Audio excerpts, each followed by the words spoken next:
untuk bibit nanti Pak ya? Ya, ini bakal kita jadikan untuk bibit. Ini belum bisa jadi bibit. Ini perlu waktu 1,5 tahun lagi. 1,5 tahun Ini lagi. udah ada umur 1 tahun kurang lebih. Nanti dia lebih besar lagi buahnya. Lebih besar lagi. Ada tuh yang di bawah itu. Itu udah matang, udah bisa jadi bibit. Tanda bahwa dia udah matang itu kayak apa Pak? Dia warnanya udah agak kuning-kuningan. Kalau kita kupas, istilahnya isi dalamnya itu udah masak nih, udah matang. Biji dalamnya itu udah hitam lagi.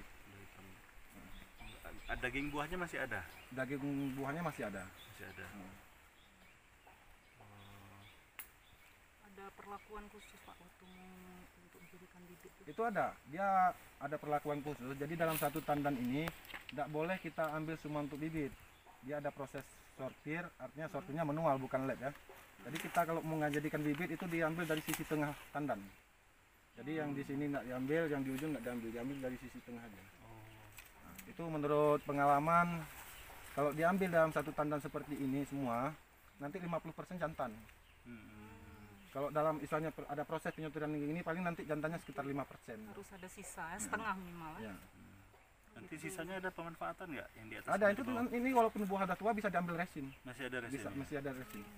Walaupun udah gini ya, dipotong.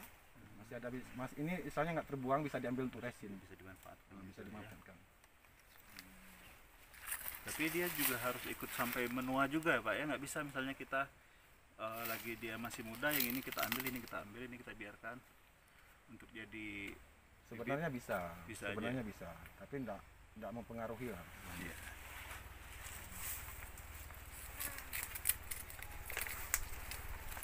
Cut dulu. Oke, dari kami mungkin itu aja Bu. Ada yang mau ditambahkan Bu pertanyaannya? Itu aja mungkin, gitu aja Pak pertanyaannya. Nanti kita lanjut quick tour di lapangan sekalian menghitung petak, membuat petak ukur. Nah, terima kasih. Sudah, nggak usah salam.